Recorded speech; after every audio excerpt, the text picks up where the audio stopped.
yung mga kaganapan po ngayon sa paikot ng sanglibutan. Na po?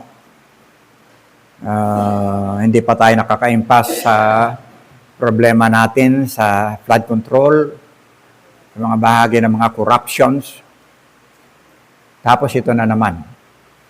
Bagamat lahat ng yan nasa Bible. Na po? Hindi po natin maiwasan yan. Magaganap talaga. Na po? Bahagi ng hindi pagkakasundo ng mga bansa. Nawa, wag na lang maghanap pa yung lumada. Na po, kasi papasok na dyan yung pakikialam ng iba. Pagsuporta ng ibang bansa doon sa kaaway. Doon sa mabigat ang kalooban sa US. Na po, bagamat nagbabala na yung presidente ng United States na wag pakialaman, wag makialam. No? Lalo na yung three unholy na mga bansang malalaki. China, North Korea, at saka itong Russia. Apo? Kasi pag sumuporta po sila, ang naging problema po rito, pati yung ating mga pinagmumula ng langis. Apo? Mga crudo, mga pangunahing pangangailangan po yan. Apo? Nadadamay na po. Ang iba, pinasasabog nila. So, kung babasahin nyo ang Bible, pistalan sa mga ano po dyan, tagutom. Na po, magagana po yan. Kasi yung chain reaction, andyan lahat yan. Pagmahal na mga produkto, pag walang langis, walang crudo, lahat ng yan. Magmamahal lahat yan. Pati yung ating mga bilihin dito, dahil lahat yan, inaangkat po natin. Kailangan po lahat ng mga bahagi ng mga produktong ganyan. Kahirapan po yung mararanasan talaga natin. Bagamat hindi po tayo dapat magkaroon ng takot, no? Dapat magkaroon po tayo ng tinatawag na kalakasan sa bagay ng ating pananampalataya. No po? Dahil yan po yung nagbubukas sa atin ng katagang welcome. No po? Nabasa ba natin yung verse 3, Matthew chapter 24? Nandiyan ang ano natin kanina. Na nagtanong ang mga alagad kung ano ang palatandaan ng kanyang pagbabalik. So, binanggit yan ang sadya sa ating responsive reading. No po? Maranasan natin, lalo na yung mga naapektuhan ng mga kaguluhan na yan, tagutom. No po? Yung lilindol, bagay po yan. Kahit na ngayon, makikita po natin yan, yung kanilang mga pinalilipad na ano yan, kukos po ng mga problema yan sa bagay ng ating mga kalikasan at pakiramdam. Na po? Okay? Pero ang pangako ng Panginoon, na po, kung ating titignan, ang sabi niya si Titus 2:13, na po, diyan nakapako yung ating mga atensyon. Habang hinihintay natin ang pinagpalang araw, the blessed day, na ating inaasahan. Inaasahan mo po natin yan. Ito ang araw na mahayag ang kaluwalhatian ng ating dakilang Diyos at tagapagligtas na si Jesucristo. Pansinin po ninyo, itinuturo po yung bahagi dito na ating pagpapakita ng kanyang kaluwalhatian ng ating dakilang Diyos, no, at tagapagligtas na si Jesucristo. Okay? Kasi hinahati po ito. Iba raw yung Diyos na tinutukoy dito at iba yung tagapagligtas. No po? Na pinipilit sirain. Revelation chapter 1, verse 8. Nandiyan ba yan? Nakukuha mo ba? Okay. Ang sabi ng Panginoon, ako ang Alpha at ang Omega. Sabi ng Panginoon, na makapangyarihan sa lahat, ang kasalukuyan, ang nakaraan, at darating. See? Tandaan po natin, walang ibang Diyos na darating, walang ibang Diyos na babalik, maliban ng ating Panginoong Jesucristo. Revelation chapter 22, verse 20, ang sinabi niyan, sinasabi na nagpapatutuo sa lahat ng ito, yun ang pagsasara ng aklat ng Revelation. Na po? Pagsasara niya, tapos niya wala nang susunod. Na po? At sinabi na nagpapatuo sa lahat ng ito, kay Juan, isulat mo ito ang lahat ng ito, ng mga bagay na ito. Ano po? Darating na ako. Amen. Sumagot nga si Juan, dumating ka nawa, Panginoong Jesus. See? Inaasa na po natin yan. Na minsan, isang araw, na po, kukunin tayo, maluwalhati. Na po, inaantay na po natin yan. At yung mga nagaganap po, science na po yan. Sagot doon sa mga nagtatanong ng mga alagad. Okay? Now, yung ating tema po,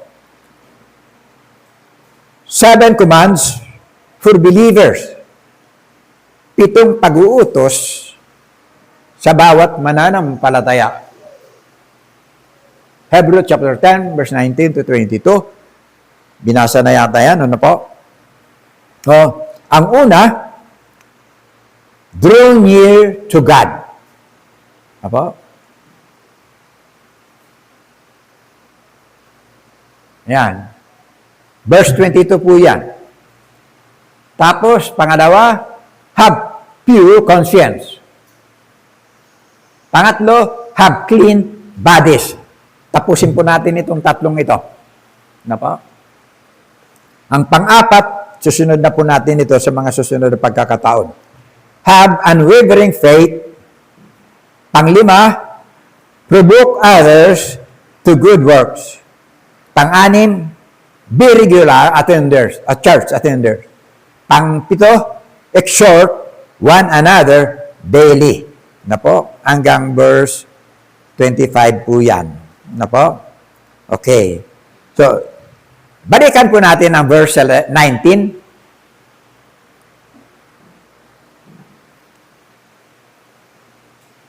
Kaya nga, mga kapatid, tayo malaya nang makakapasok sa dakong kabanal-banalan dahil sa dugo na Jesus.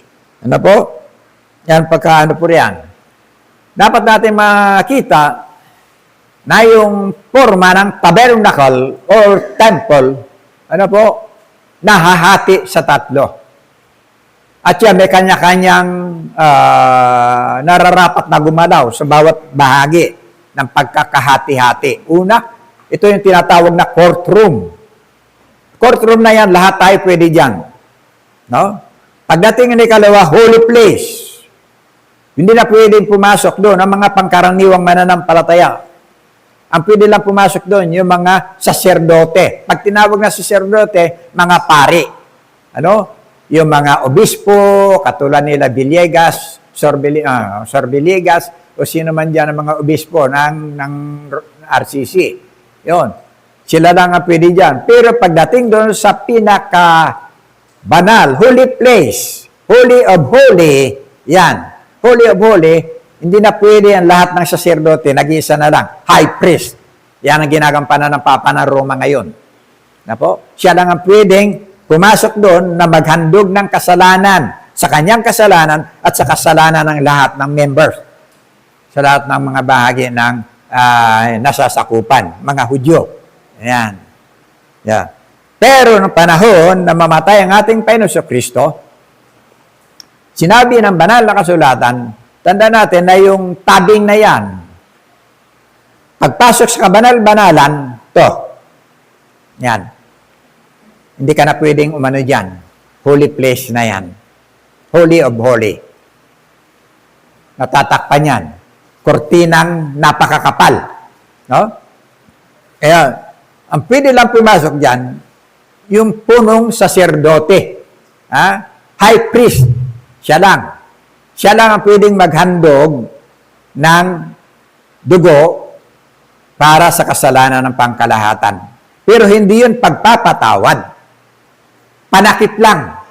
Hindi nakakapagpatawad ang dugo ng hayop. Panakip. Yan ang kaugalian na ginagawa ng mga Hudyo na sinasamyo ng Diyos. Ayan. Pero pagdating sa Panginoon Kristo, kasi kailangan ng kanyang dugo para lang sa kapatawaran ng kasalanan. Ang sabi niyan, minsan lang siyang pumasok sa dakong kabanal-banalan, hindi dugo ng hayop ang kanyang dala, kundi sariling dugo, si kapagpapatawad ng kasalanan buong sanglibutan na. See? Hindi na lang Hudyo Hindi na lang sila na pinili, chosen people, na akala nila sila lang ang pinili, sa kanila ibinigay ang kautusan. Pero makita natin, yung kamatayan ni Kristo, sakop na ang lahat. Yan. Nako? Kaya nga sabi diyan, Hebrews chapter 7, verse 11.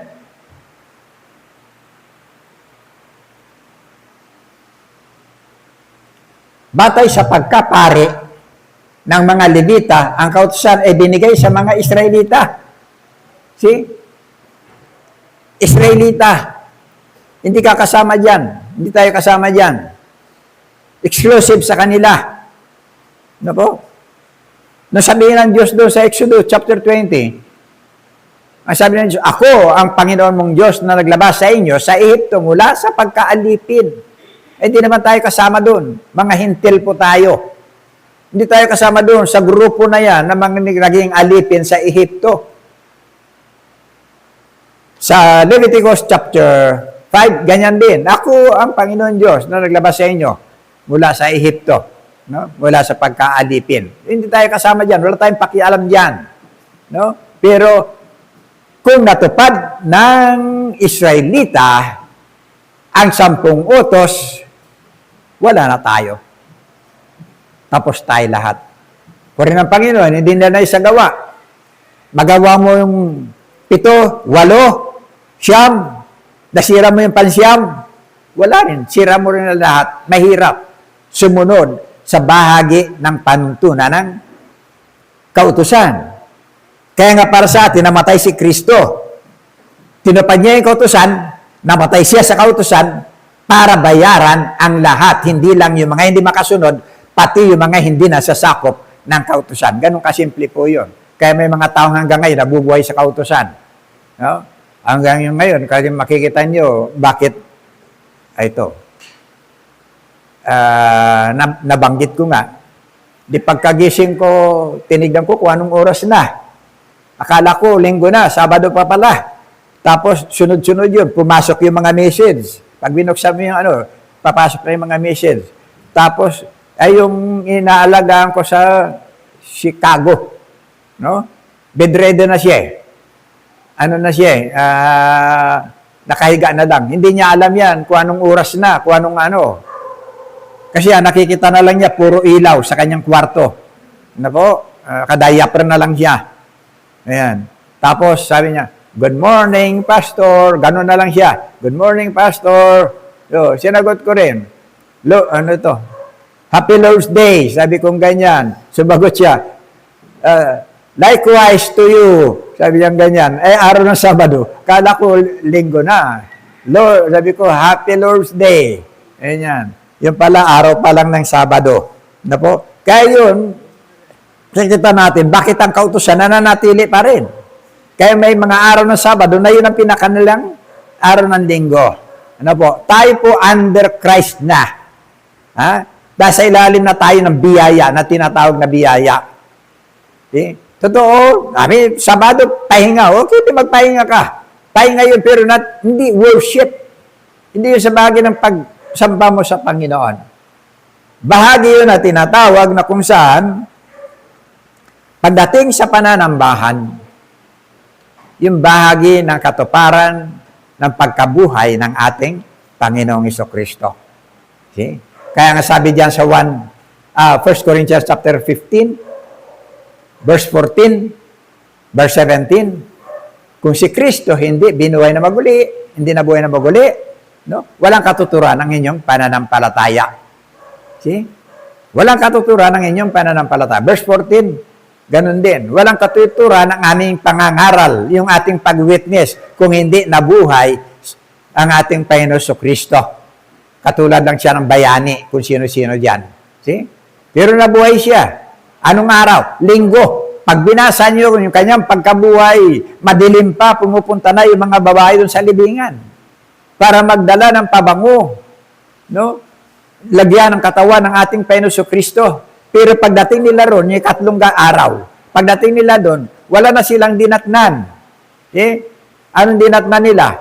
Wala na, magulo na yung kanyang binalot sa kanya. Ano na, magulo na. Yung hindi lang magulo doon, na nakatupi lang ng maayos, no? Yung kanyang balot sa mukha. See? Pinaliwanag na natin yan kung anong kahulugan nun. Bakit nakatupi? Bakit hindi katulad ng kanyang balot doon sa kanyang katawan? Magulo. Di ba? Nakatupi. Kaugalian yan. Sa atin, pag kumain ka sa restaurant, alin man dyan, pag ang kutsara mo, magkahiwalay pa sa tinidor, kahit wala ng laman ang plato mo, alam ng ng waiter o ng waitress, hindi niya gagalawin yan. Hindi niya ililigpit. Bakit? Alam niya, hindi ka pa tapos. Kahit wala ng laman yan, alam niya kakain ka pa. Ganon yun. Nakahiwalay pa. Pero kapag ka alam na nakadikit ng ganyan, dalawa, tinidor at kutsara, kahit may laman pa yan, ililigpit na niya yan. See? Alam niya kasi tapos ka na. Yan ang panuntunan sa atin. Di ba? Sino nakakalam yan? Yan, panuntunan sa atin. Now, bakit ganun? Maayos yung kanyang takip sa mukha, yung kanyang balot sa mukha. Palatandaan na babalik siya. See, nakukuha natin? Babalik siya. See, sa kanyang kamatayan, hindi na nakita yung kanyang katawan, palatandaan nyo na babalik siya dito sa atin. Yan ang ating inantay ngayon. Yan mga bagay na nangyayari ngayon. Yun po yung palatandaan na nararapat gising ka sa buhay spiritual. Malapit na. Malapit na. Na po? Now,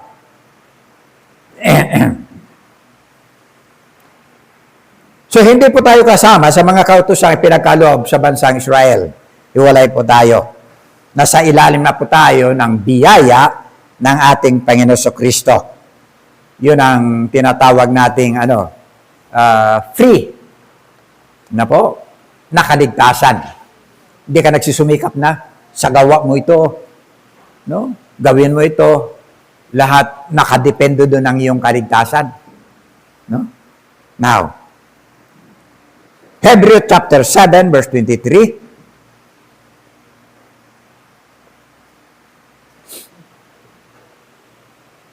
Bukod dito, kailangan noon ang maraming pari dahil namamatay sila at hindi nakakapagpatuloy sa panunungkulan.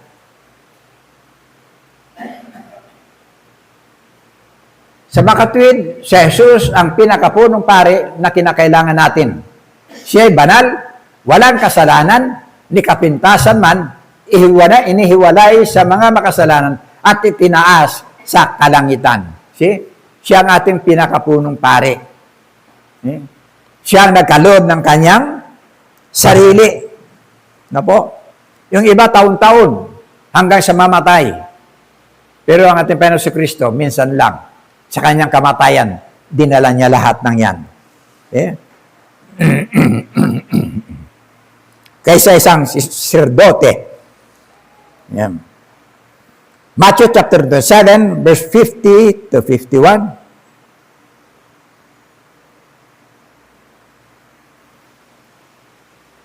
Muling sumigaw si Jesus ng malakas at siya ay nalagutan ng hininga. Biglang nahati ang tabing ng templo mula sa itaas hanggang sa ibaba. Nayanig ang lupa at nabiyak ang mga bato. Okay? Verse 51. Yun yung bisa at kapangyarihan ng kanyang kamatayan. Pagtatapos sa bahagi ng kanyang layunin. No? Na kung saan nararapat niyang isagawa. Now, kita po natin. Anong ibig sabihin nito? Bukas na po ang lahat ng ito. Bukas na sa bawat isa na pwede nang dumirekta. Pumasok. Bukas na yung pintuan ng langit sa bawat isa. Yan po ang ibig sabihin diyan. Na po? Dati, pwede lang makapasok doon, yung isa lang, punong saserdote. Na po. Pero ngayon, pinasok ni Kristo yan. Kaya nga sabi niya, hindi dugo ng hayop ang kanyang dala, kundi sariling dugo sa kapagpapatawan ng ating mga kasalanan. Ngayon, sumigaw siya, nahatak yung bahagi ng kortena sa templo. Bukas na ito sa lahat. Malaya ka na makakapasok Ang sabi ng ating binasa kanina. Ano po? Malayo na tayong makakapasok sa bahagi ng kalwalhatian ng Diyos. Yan. Meron tayong isang saserdote na walang kasalanan at inihandog ang kanyang sarili para sa ating kaligtasan. Ang sabi ng 1 Hebrew 10:10,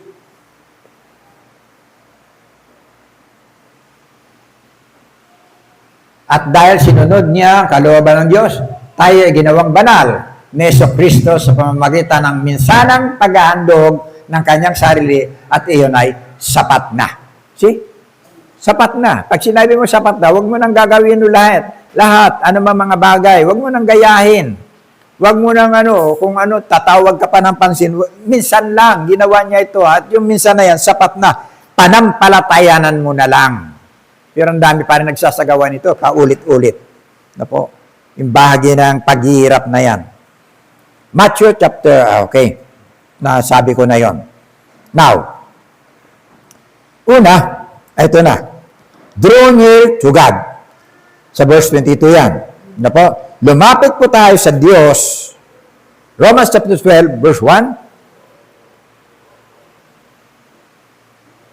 Kaya nga mga kapatid, alang-alang sa masaganang habag ng Diyos sa atin, ako'y nakikiusap sa inyo na ialay ninyo ang inyong sarili bilang isang handog na buhay, banal at kalugod-lugod sa Diyos. Ito ang karapat-dapat na pagsamba ninyo sa Diyos.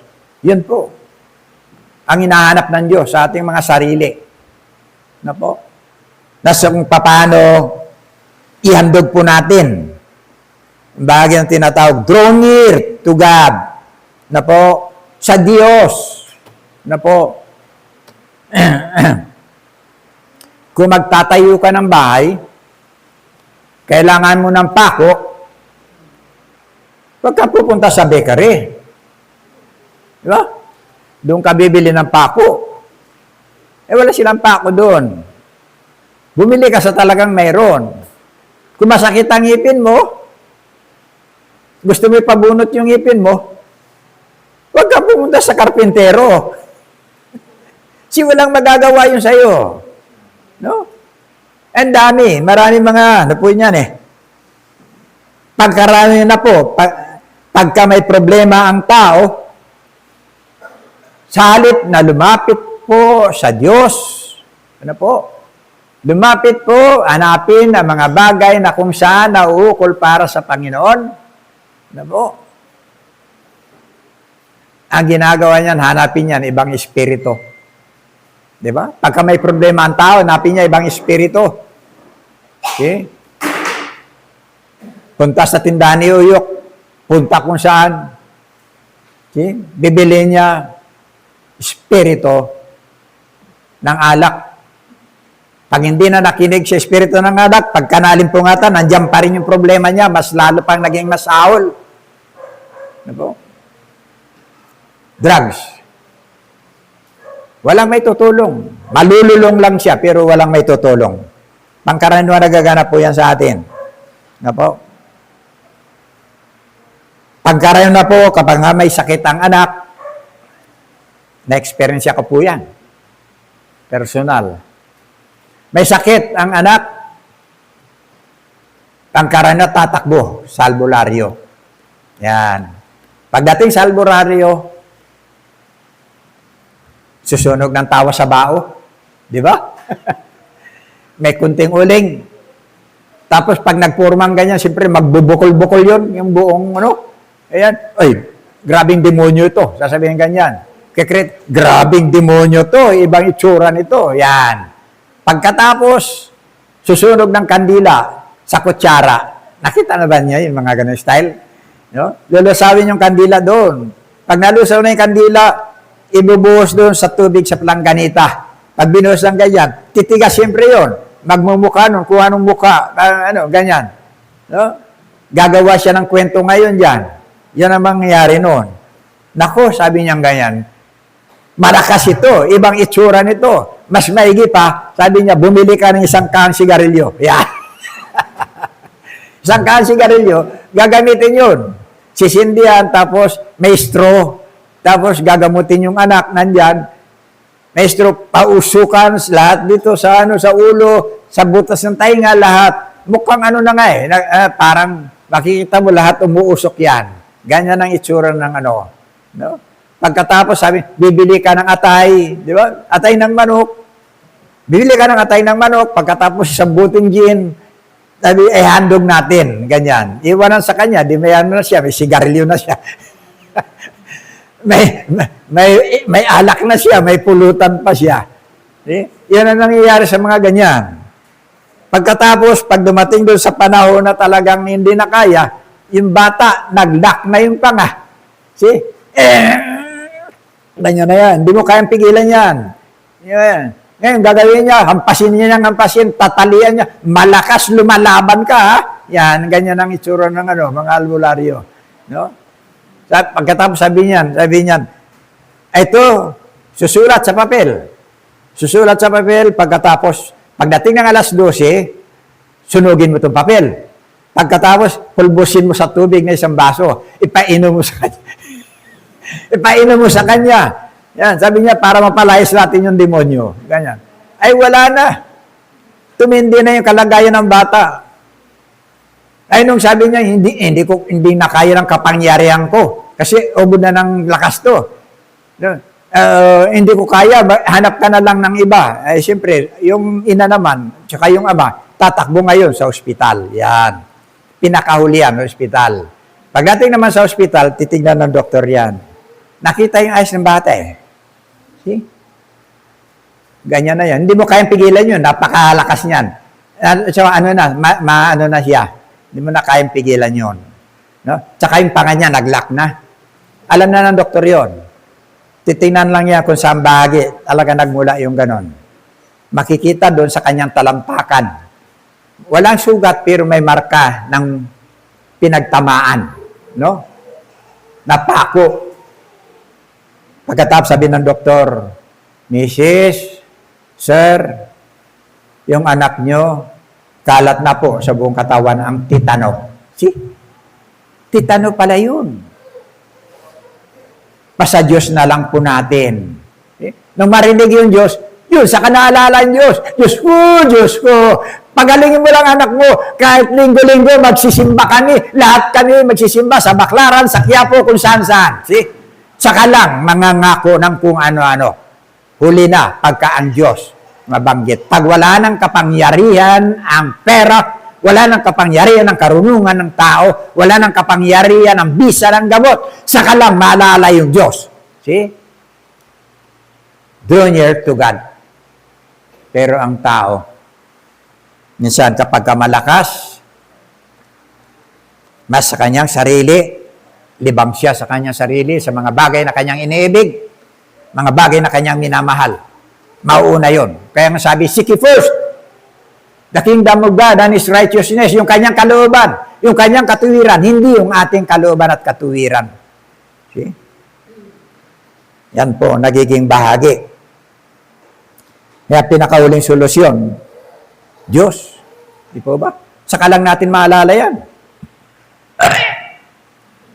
Busog ka na, dumigay ka, ay salamat sa Diyos. See? Meron akong kilalang pulis Wala talaga yung buhay. Yung mga anak, pamilya, Kristiyano, pero siya hindi masyado. Palibasay sa kanyang posisyon. No? Saan siya nadidestinong malalayo. Hindi ko nila lahat, May kapatid tayong matino dito na pulis. Tapos, nung magkasakit na, nung malaman na, ito pala, malala na siya. At may taning na yung kanyang buhay. Ayun. Gusto niya, araw-araw may gawain sa bahay niya. Pagdating ng araw ng linggo, makikita mo yan, andyan na siya. Pag napipresyan siya, nakaluhod na sa harap. Ano yun? Kung saan yung mahina ka na, saan yung alam mo, saan ka lang bahagi hahanap sa Diyos. Na kailangan mo ang Diyos sa buhay mo nung alam mo na wala ka nang ilalabas sa sarili mo. Ganyan ang tao. Ano po? Hebrews chapter 4, verse 14 to 16.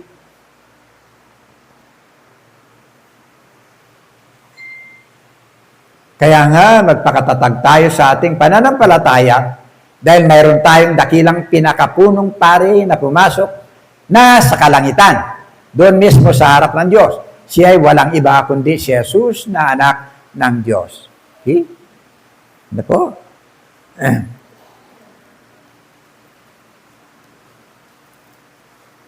Pure heart, tapat na kalooban, malinis na budhi. Yan po yung ikalawa. Ano po? Ano po natin dyan? Have pure conscience. Verse 22. Karoon ka ng purong konsyensya. Ano po? Meron tayong kapatid dito nasa Puerto na Tanong sa akin yan, Pastor, ano po ba yung tama na talagang pagpuri sa Diyos? Yan ang ano niya.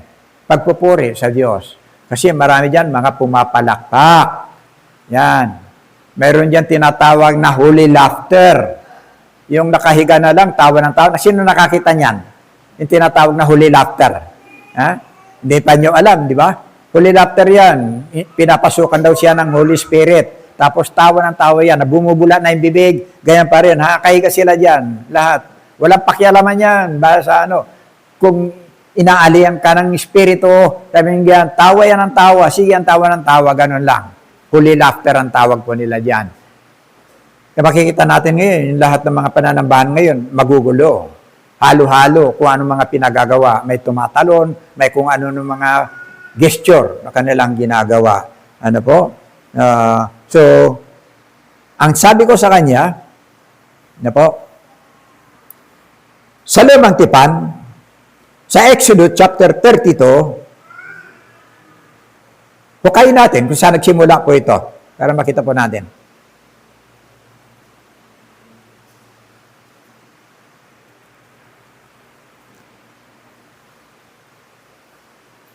Verse 17 to 19, nang pabalik na sila, narinig ni Josue ang sigawan ng mga tao. Sinabi niya kay Moises, may ingay ng labanan sa kampo. Ingay may ingay. Okay? Ang naririnig ko'y hindi sigaw ng tagumpay o ng pagkatalo, kundi awitan, sagot ni Moises. Yan. Nang sila'y malapit na sa kampo, nakita ni Moises ang guya at ang mga taong nagsasayawan. Dahil dito, nagalit siya, ibinalibag niya sa paanan ng bundok ang mga tapyas na bato at ito'y nadurog. Yun na? Wala na? Okay. Yan yung panahon na yan na nakipag-usap siya na matagal sa bundok ng Sinai na matagal siyang hindi nakababa. Kasama si Josue, pero si Josue, banda lang siya ibaba. Andun lang. Si Moises lang ang umakyat talaga. Ano po? Pagbaba nila, naririnig na nila. Naroon ang ingay, nandun ang lahat, parang may tugtugan, parang ano, gano'n. Sabi, may nagsasaya. No?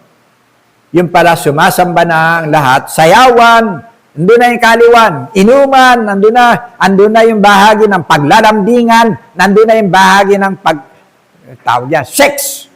Ano po? Na wala nang pakialam ang lahat. Na po, yun po yung nangyari po ron. Yung kanilang pagdiriwang pagsamba sa bagong Diyos na hinolma nila. Na po, sa paanan ng Mount Sinai. Diyan po nangyari yan, yung mga unang pagpupuri ng ingay, lahat-lahat naganap. Now, pero ang bahagi na kanilang pinagkukunan talaga, pattern, yung kay Haring David. Kaya marinig mo yan, si Haring David, sumasayaw nga yan. Yun po yung kanilang ano po dyan.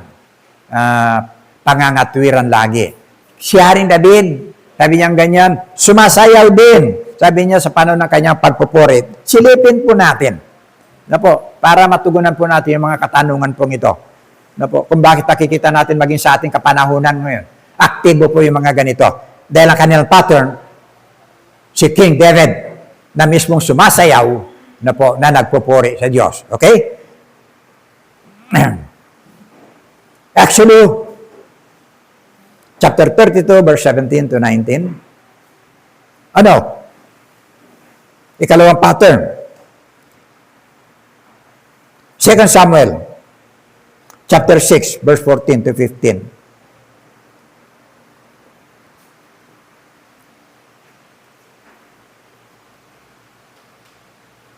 Isinuot ni David ang isang linong ephod at nagsasayaw siya sa harapan ni Yahweh. Okay? Verse 15. Habang lumalakad ang mga Israelita, nagsisigawan sila sa tuwa at hinihipan ang mga trompeta. Yun lang? Okay. Ito po yung panahon pong ito, nung kunin nila yung kabanang tipan na nakalagak kay Obed. No po, sa bahay lang ni Obed. Ililipat na ni Haring David sa Jerusalem yung kabanang tipan. Ang laman ng kabanang tipan, yung 2 tapyas na isinulat ng Diyos. 5-5. No? Tapos yung buto ni Jose. Naalala nyo? Si Jose ang unang-unang nakapunta sa Ehipto, na kung saan ang nahulaan niya yung 7 kasaganaan, 7 kagutuman. Doon niya naipon pati yung kanyang pamilya, binigyan niya ng magandang lugar, matabang lupa, lahat inakot niya kanya, napasok diyan sa Ehipto. Pero nung pumalit yung mga parao, hindi na nila kilala si Jose. Dumami na yung Israelita diyan sa loob ng Ehipto. Yan ang kwento diyan. Kaya nung namatay si Jose, yung bahagi ng kanyang buto, dinala po yan isinama sa kabanang tipan. Yan. Yun ang kukunin ni Haring David. Nung kunin niya sa bahay ni Obed, nagsimula na siya sayaw ng sayaw. Na po, diyan po na hanggang sa ngayon, taglay po yan. Yung mga bahagi ng ganyang sistema. Sa verse 20, pag-uwi ni David upang batiin ang kanyang pamilya, sa kalsada yan, sinalubong siya ni Michal, na Michal ito, asawa niya, anak po yan ni Haring Saul, na pinaltan niya, na may ganitong pagbati. Dakilang araw ito sa hari ng Israel, na parang baliw, na nagsasayaw sa harapan ng mga aliping babae ng kanyang mga tauhan. Sa kalsada yan, nagsasayaw siya. Hindi sa templo.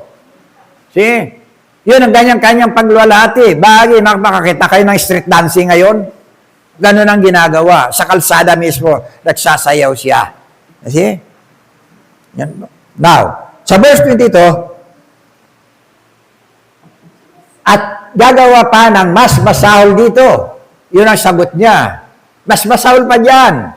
Yung kanyang gagawin. Sa tingin mo'y hamak ako dahil sa aking ginawa, ngunit sa paningin ng mga babaeng iyon, marangal ang ginagawa ko. See? Sagot niya, doon sa mga nanonood sa kanya, hindi doon sa Diyos na kanyang sinasamba. See? Yan ang nakakalungkot. Ito yung pattern na ito.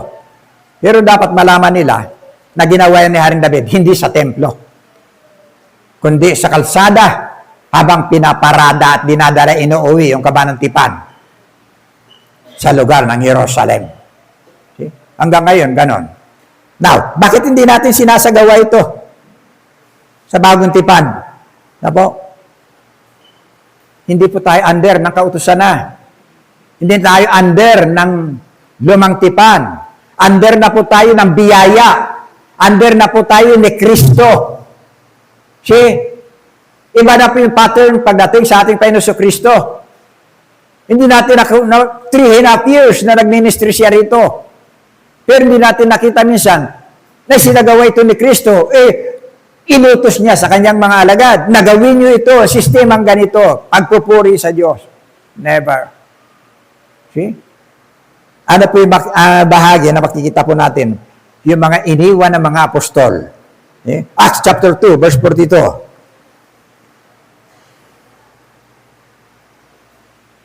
Ito po yung sa bagong tipan. Inilaan nila ang kanilang mga sarili upang matuto sa turo ng mga apostol, magsama-sama bilang magkakapatid, magsalo-salo sa pagkain ng tinapay at manalangin. Yan po ang iniwan sa kanila. Magsama-sama yung closeness. Ano po?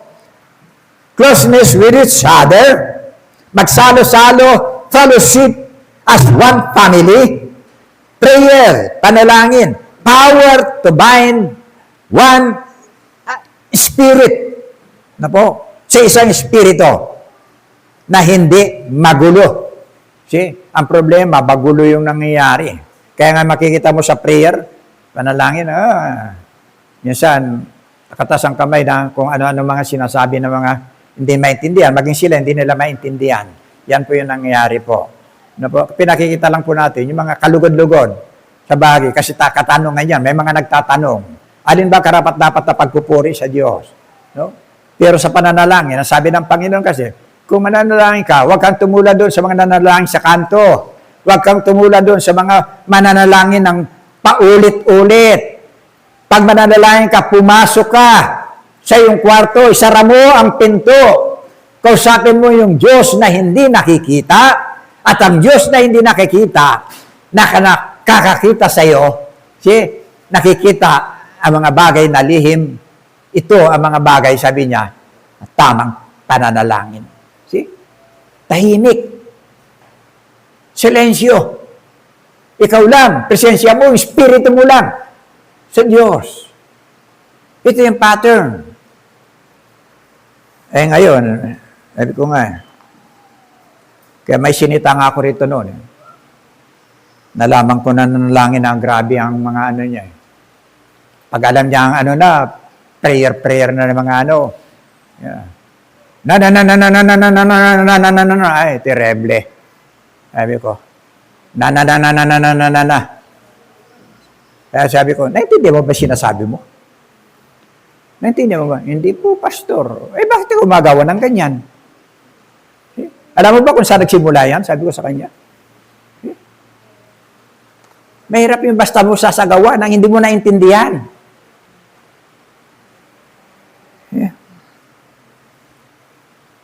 Yan po. Okay. Pangatlo. Ang sabi diyan, sapagkat nalinis na ang ating mga puso at nahugasan na ng dalisay na tubig ang ating mga katawan. Yan po. John chapter 13, verse 4 to 10. Hindi na po natin tatalaan ito, babasahin lahat. Ano po? Makikita po natin diyan yung bahagi ng paglilinis ng ating Panginoon Kristo sa paan ng kanyang mga alagad. Last Supper, naganap. Tumayo siya sa kanyang kinaupuan, nagtali ng tuwalya sa kanyang baywang, at pagsimulang lagay ng plangganita. Apo? Paikot sa kanyang paanan ng mga kanyang mga alagad, pinaghuhugasan. Ang kahulugan po noon, daily washing. Apo? Panahon na yan, wala silang tricycle, wala motor, wala lahat. Lakad lang sila lahat, kahit saan sila pumunta. Lakbay sa dagat, lakbay sa lakad, kahit saan sila pumunta. Narurumihan, halikabukan ng kanilang mga paa. Ito po yung kalagayan natin ngayon. Sanglibutan, lahat ng yan, ang daming dumi ng ating nararanasan, nararaanan, naapakan. Hindi literal. Sa bagay ng ating mga buhay. Naglalakbay tayo, maraming polusyon sa sanglibutan. Kailangan po natin ang malinis bahagi ng salita ng Diyos na panghugas sa ating buhay sa araw-araw. See? Yan po yung water na tinatawag. Water, salita ng Diyos. Water, sandata, balaraw, ano ito? Tawag dito. Ang tubig na po, pagkain. See? Ang sabi ng Panginoon kay Satanas, no? Hindi lamang sa tubig na tinapay na bubuhay ang tao, kundi sa salita ng Diyos na lumalabas sa kanyang bibig. See? Ang tubig ng buhay. Living water. Yan po. Walang iba kundi ang ating Panginoon Kristo. Okay?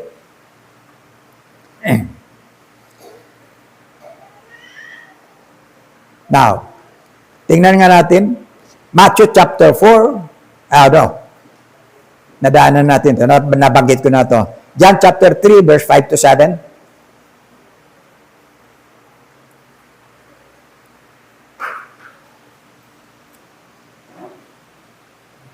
Sagot naman ni Jesus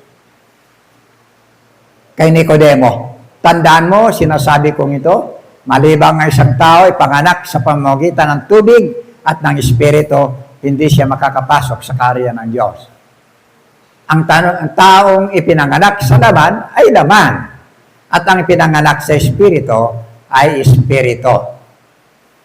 Huwag kang magtaka sa sinasabi ko sa iyo. Kayong lahat ay kailangang ipanganak na muli. See? Tayong lahat. Ha? Walang exception yan. Kinakailang ipanganak kang muli. See? Pinakanak sa laman? Laman. Mamamatay ka sa laman. Paano yung espiritu mo? See? Kaya marami tao, pagka tinanong mo yan, yung mga hindi pinanganak sa espiritu, pag namatay ka ba, alam mo kung saan ka pupunta? Eh, buhay pa ako eh. Pagpatay na ako, saka ako malalaman. Yan ang talagang sagot ng pangkaraniwan. Pagpatay na ako, saka ako malalaman. See? Saka mo pa malalaman, wala ka na. Ang katiyakan, buhay ka pa. Habang buhay ka. Andiyan ang katiyakan. Pagpatay ka na, wala na. No? Yan ang sinasabi ng Biblia, Hebrews 9, verse 27. It is appointed unto man once to die, and after that, the judgment. See? Yan. Wala ka ng ano dyan, wala ka ng ligtas dyan. Ang kaligtasan, ngayon, na po, habang buhay ka pa. Na po. Now, John chapter 4, verse 7 to 10.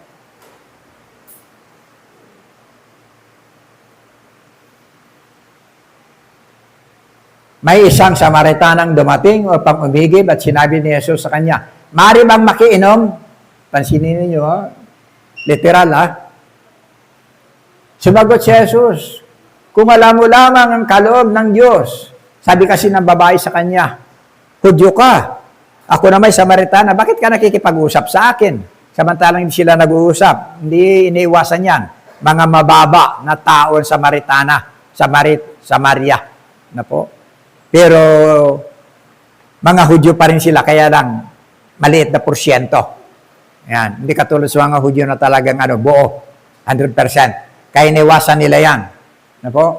Sumagot si Jesus, "Kung alam mo lamang ang kaloob ng Diyos at kung sino itong humihingi ng sa iyo ng inumin, ikaw ang hihingi sa Kanya at bibigyan Kanya ng tubig na nagbibigay buhay." See?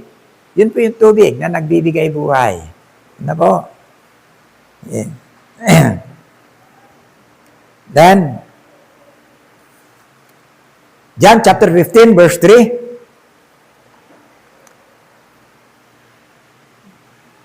Nalinis na kayo sa pamamagitan ng salitang sinabi ko sa inyo. See? Yan po yung naglilinis. Yan po yung tubig. Yan po yung ginamit na halimbawa ng ating Panginoon Kristo sa paghuhugas niya ng kanyang mga paa, ng kanyang mga alagad. Pagdating kay Pedro, ayaw niya pahugasan. Sinasaisip niya, master ko ito eh. Panginoon ko ito, siyang maghuhugas ng paa ko. Sabi niya, hindi ko pahugasan. Sabi niya, hindi magpahugas sa akin, sabi niya ganyan. Mawala ng bahagi sa akin. Sa karya ng Diyos. See? Yan po. 1 Peter chapter 1, verse 23.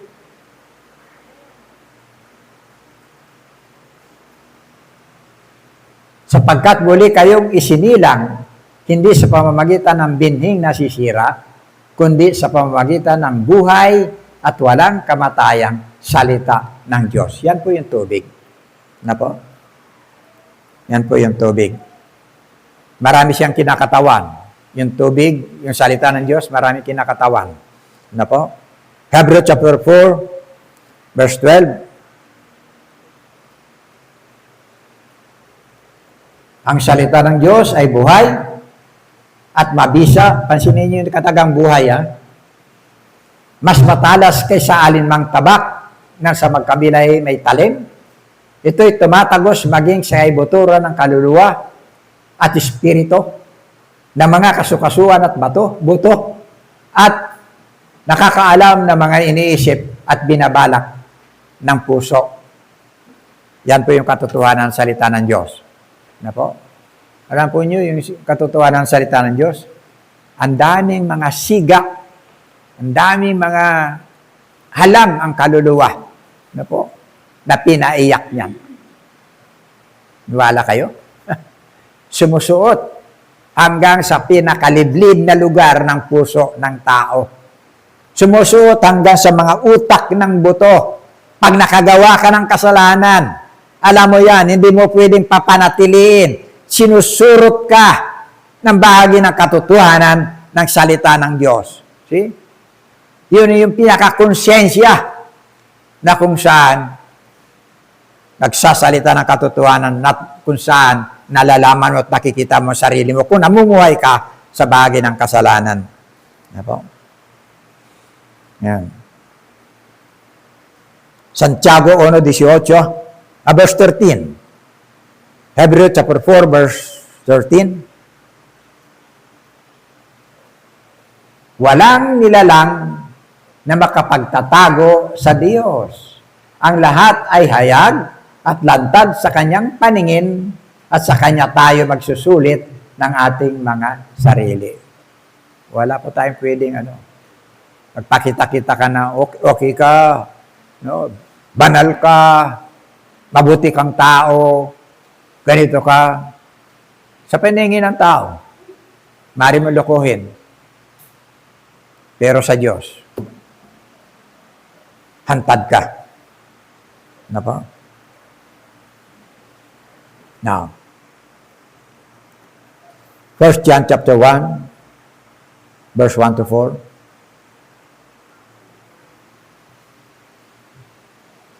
Sumusulat kami sa inyo tungkol sa Kanya.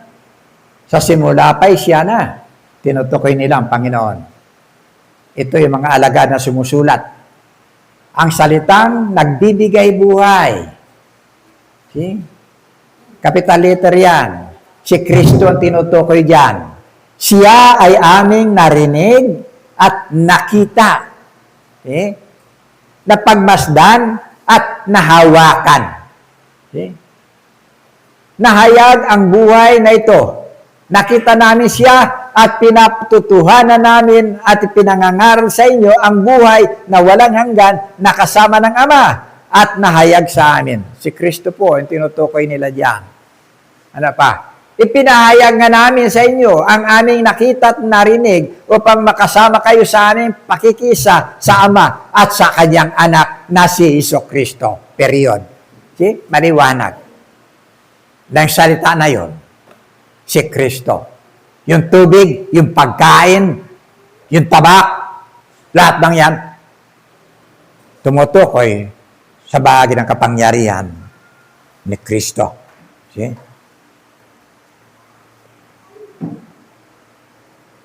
Now, John chapter 6, verse 63.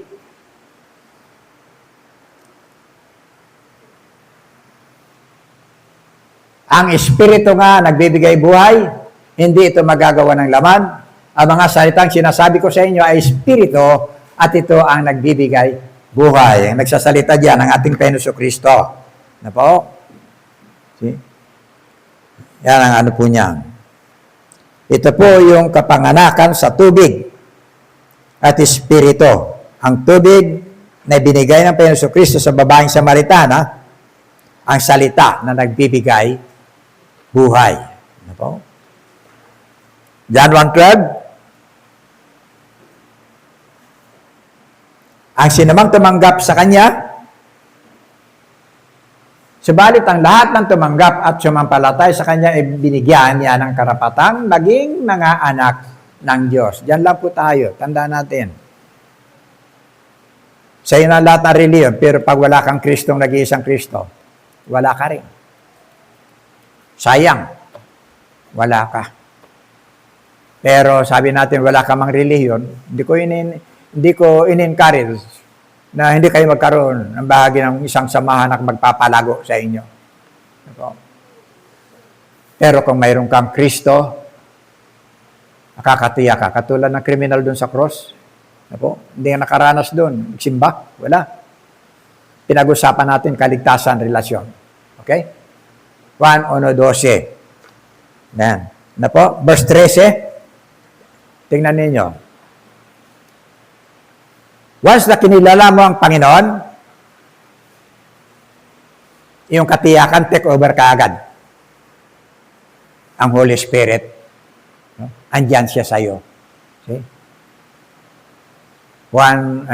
Ephesians chapter 1, verse 13, kaya mong kunin? Mahalaga siya.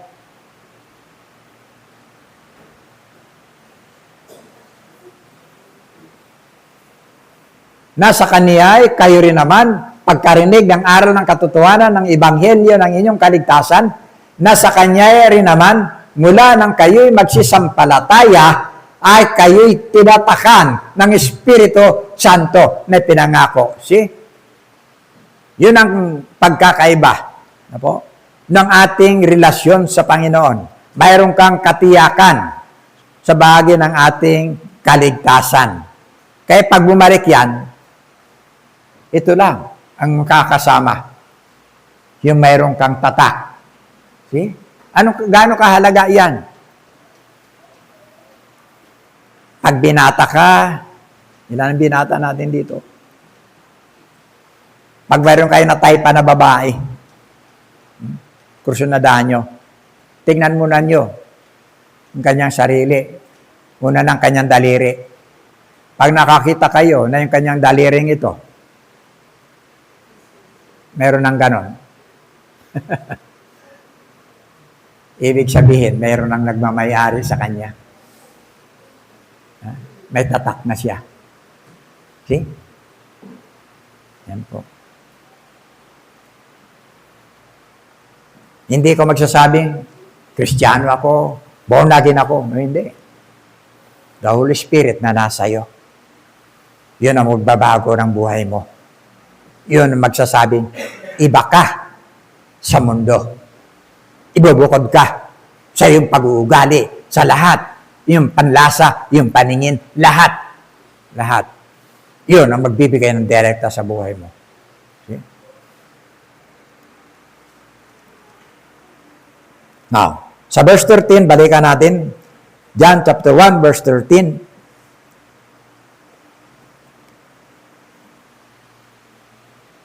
Sila ay naging mga anak ng Diyos, hindi dahil sa sinilang sila ayon sa kalikasan,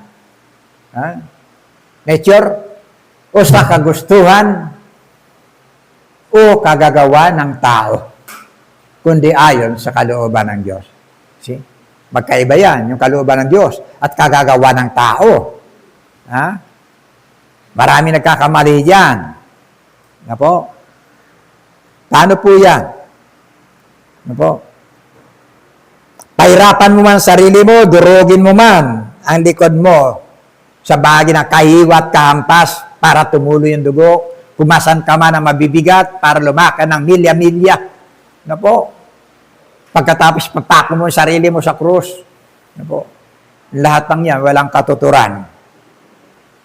Lahat ng yan, walang katuturan. Gawa lang ng tao. Kagagawan ng tao. Yan ang sinasabi dyan. Kung kaya po nating bayaran yung ating mga kasalanan, hindi na sana nagkatawang tao yung anak ng Diyos. Hindi na sana namatay sa krus. Kaya pala nating bayaran eh. Pero sa Ephesians chapter 2, verse 8 and 9, makikita po natin dyan. Pamagitan ng iyong pananampalataya, dito pa lang, kahit na nakaupo ka dyan, tanggap mo na. Anak ka ng Diyos. Ligtas ka na. Past tense yan. Sapagkat dahil sa kagandang loob ng Diyos, kayo ay naligtas. Yan. Sa pamamagitan ng pananampalataya, at ito'y kaloob ng Diyos at hindi mula sa inyong sarili. See? Hindi mo pwede pagmalaki. Mabait akong tao. Hindi ako katulad ng kapitbahay kong adik. Hindi pwede pagmalaki yan. Hindi yan nagagawa sa buti. Hindi mo nasasabi, kalahati ng kayamanan ko, dinonate ko. Hindi yan ang daan dyan. Ano ang mga bahagi na ginawa mo kabutihan? Wala yan. Kung wala ka sa Diyos, gumagawa ka ng mabuti dahil mayroon kang Diyos sa sarili. Yan ang pagkakaiba. Hindi ka gumagawa para lang sa iyong sarili, para ka maging karapat-dapat sa Diyos. No, hindi. Hindi ka maging karapat-dapat sa Diyos. Ang Diyos ang gumawa para lang maging karapat-dapat ka sa Kanya. Wala kang kontribusyon. Inalay lang sa iyo, libre yan, tanggapin mo, or i-deny mo. Yan ang kaligtasan. Nasa iyong mga kamay. See? Naalala ko niyan sa teacher. Personal yan ang kinausap ko sa bahay. Sa Pantalan. Tapos, Christmas, nagbalot ako ng regalo ng Bible. Punta ko sa kanya, niregaluhan ko siya. Tapos, sineran ko ng gospel. Ginamit ko yung Ephesians chapter 2, verse 89. Naliwanagan niya. Namumuhay sa kasalanan. Ang sabi niya doon sa kanyang, sa abroad. Sabi niya, nakilala ko ang Panginoon. Sabi niya, isaayos ko yung buhay ko. Yun ang naging dahilan. Hindi ko pwede sabihin yung kanyang pangalan. Kilala siya dito sa buong Coron. Biyaya. Regalo ng Diyos. Wala tayong kontribusyon sa bahagi ng ating kaliligtas. Lahat ng yan, isinagawa ng Diyos. Pag binasa yung Roma 5:8, yan, makikita natin yan. 9. Ipinadama ng Diyos sa atin yung kanyang pag-ibig nung mamatay si Kristo para sa atin dahil sa ating mga kasalanan. See? Ganon kalaki ang concern ng Diyos sa bahagi ng ating mga sarili. Now, marami po dyan. Gumagawa po ng sariling kapasyahan. Yung mga resolusyon, lalo pa pag mga bagong taon, gagawa sila ng mga sariling pamamaraan nila. Sariling pamamasya yun, kapasyahan. Hindi na ako, ganyan, lista, 1, 2, 3, 4, 5, 6, 7, 8, hindi na ako, hindi na ako, hindi na ako, hindi na ako. Yung laman lang nila. See? Pag ikaw ang naglambitin para kayanin mo yung bahagi ng iyong sarili, bibitaw ka. Hindi mo kayang bigat ng sarili mo. Pero kung ang Diyos ang umawak sa iyo, bumitaw ka man, tangan ka ng Diyos. Lahat ang nag-New Year's resolution yan. Linggo lang, buwan lang, makita mo, sumunod, yun pa rin sila. Ganon pa rin. Okay. Yung buhay nila, yung kanilang katawan, ganon pa rin. Clean bodies. Hindi nila malilinis yun sa mamagitan ng sariling laman. Maliban kung mayroon kang Espiritu ng Diyos na nasa iyo. Yun ang may kakayanan na magsagawa nito. Okay?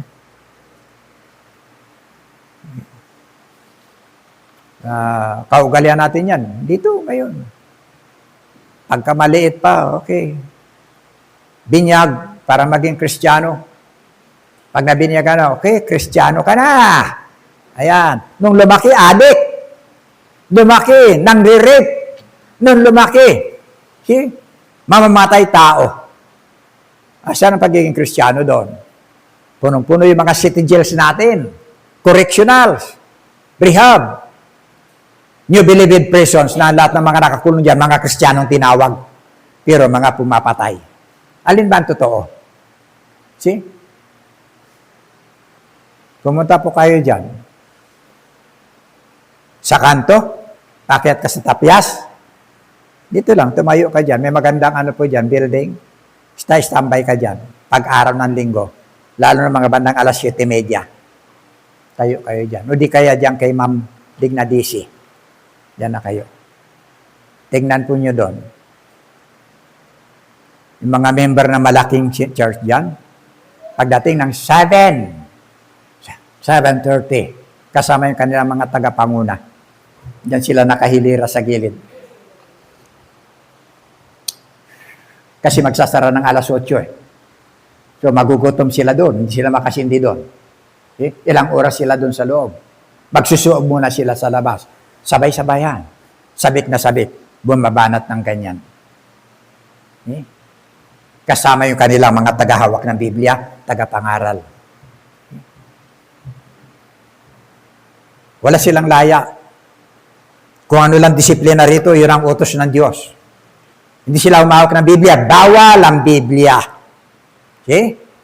Tayo dito, inintroduce natin ang Biblia, magkaroon tayo ng sarili, magsaliksik kayo sapagkat sa mamagitan ng pagsasaliksik, diyan kayo magkakaroon ng kalayaan. Okay na bawal. Basahin mo lang yung kanilang sinipi. Yan. Ito yung doktrina lang natin, ganyan. Galing sa tao, gawa ng tao, hindi gawa ng Diyos. Yan ang sinasabi sa 13. Okay? May bawas, mga bagay na binawasan, mga bagay na wala sa Biblia. Kakalungkot. Kaya ang tanong, may nabago ba? Wala eh. Yung gawa ng sanglibutan, gawa rin nila eh. Pumunta ka sa kanila, doon kaligtas ka. Pero lumabas ka sa kanila, pilitin mo ilabas sila lahat, takot lumabas yan. Kasi hindi sila ligtas. Doon lang sila maliligtas. Okay? 2 Corinthians 5, verse 17.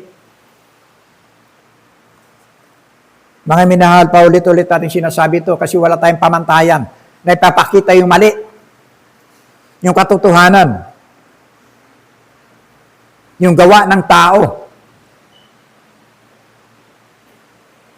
Kaya kung nakipag-isa kay Kristo, na kay Kristo ang isang tao, isa na siyang bagong nilalang.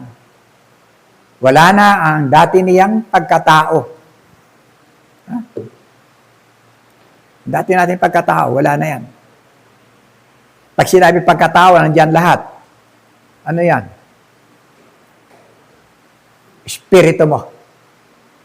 Kaluluwa mo. Katawan. Yan ang bumubuo sa'yo. Yan ang bumubuo ng pagkatao.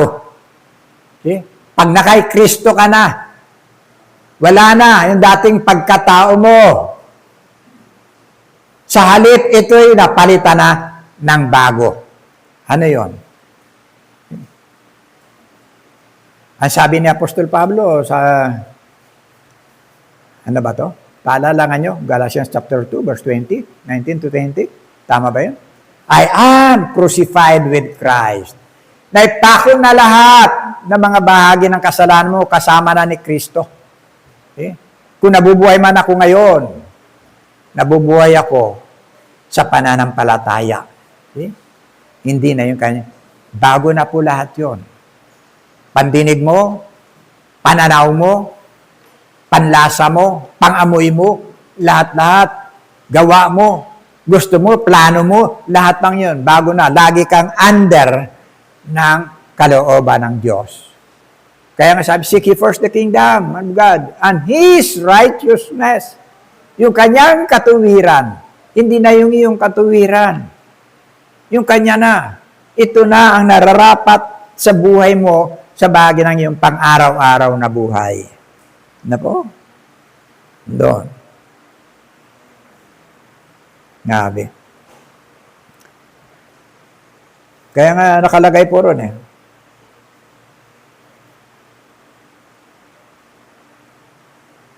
Mayroon patalastas dyan.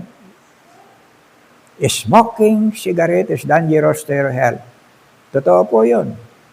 Sa ating Department of Health, hindi po ano po yun. Ano po? Pero makita mo, hindi po, inalis na yan sa TV. Wala na yan. Nilagay na sa kaha yung mga mukha ng tao na sinira na. Sinira na ng bawal. Na po, yun po nangyari yun. Pero ang tao hindi pa rin takot. Kaya makikita mo, ganun pa rin ang ginagawa nila. Na po. Hindi nila kaya yan. Dati pinagbawal po nila yan. Totoo, pinagbawal po nila yan. Pero mismo mga tinatawag nilang ministro. Hindi makasunod. Ayun. Ganon din. Kakalungkot. Bakit? Walang Kristo eh. Pag wala kang Kristo, wala kang Espiritu. Pag wala kang Espiritu, hindi ka mababago. See? Ganon kasimple yun. Mababago ka ng aral. Aral mo na mali. Puro kaltas-kaltas. Hindi ka mababago. Doktrina mo lang. See? Pagdating sa spiritual, wala ka sa spiritual. Paano kang lalakas? Paano ka mababago? Ang number one, bakit ang daming reliyon sa sanglibutan, pero makikita mo yung lahat na may reliyon na yan, sa kanila ang lahat ng bahagi ng kasiraan, bisyo ng mundo. Bakit? Walang Kristo. Pag wala kang Kristo, wala kang Espiritu, na banal na Espiritu, na mali yan. Huwag ka dyan. Hindi lugar para sa iyo yan. See? Yun ang yung pinakakonsensya. Nagdidikta sa iyo, nagpapaunawa sa iyo pag binasa mo isang talata. Ulitin mo uli. Makikita mo, mayroon palang kaibigan, mayroon palang kahulugan nun para sa iyo. Mayroong nagdidikta sa iyo. Nagpapaliwanag sa iyo. See? Pastor, hindi ako marunong sa mga computer. Hindi ako maggamatan, wala akong laptop, wala akong ano man. See? Direkta ako sa Panginoon. Direkta ako sa bahagi ng pagpapaliwanag ng Panginoon. See? Hindi ako umasa sa aking sarili. Direkta ako sa sinasabi ng talata.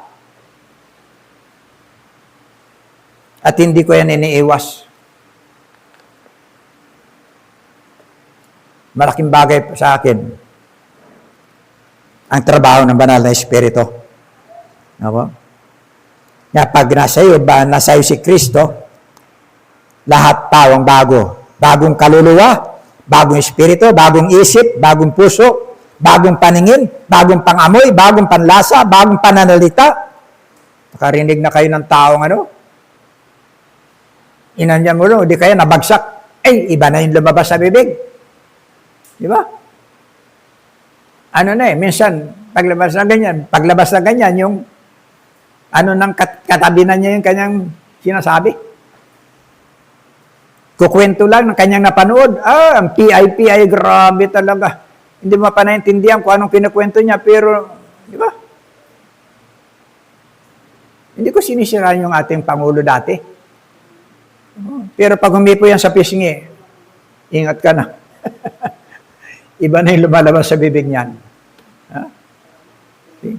Why? Ayun. Iba. John chapter 8 verse 32.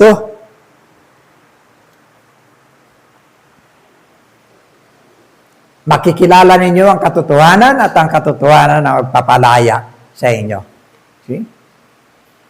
Saan makikilala yan? Pagsasaliksik. Salita ng Diyos. Si Kristo ang katotohanan. Makikilala mo ang katotohanan. Pag nakilala mo, makakalaya ka dyan. Ang lakas ng puwersa niyan. Ha? Lakas ng puwersa ng Panginoon. Grabe. Kaya bakit ganon? Bakit makakita tayo? Sabi niyan, verse 36, tingnan natin.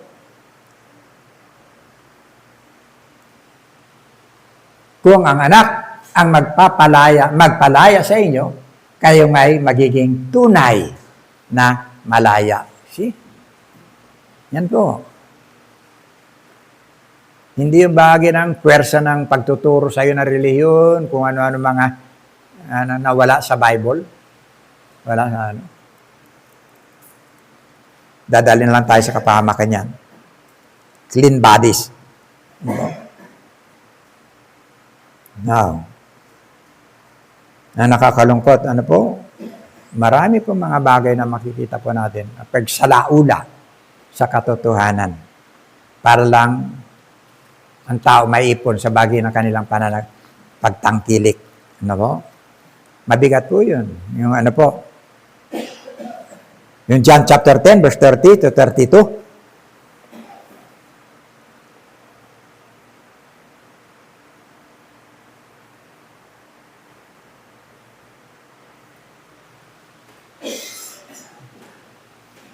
Ako at ang Ama ay isa. Dumampot ng bato ang mga Hudyo upang batuhin si Jesus. Kahit sinabi niya sa kanila, marami akong pinakita sa inyo na mabubuting gawa mula sa Ama. Alin sa mga ito ang dahilan at ako'y inyong babatuhin? Wala na. Pwede mo dugtungan? Verse 33.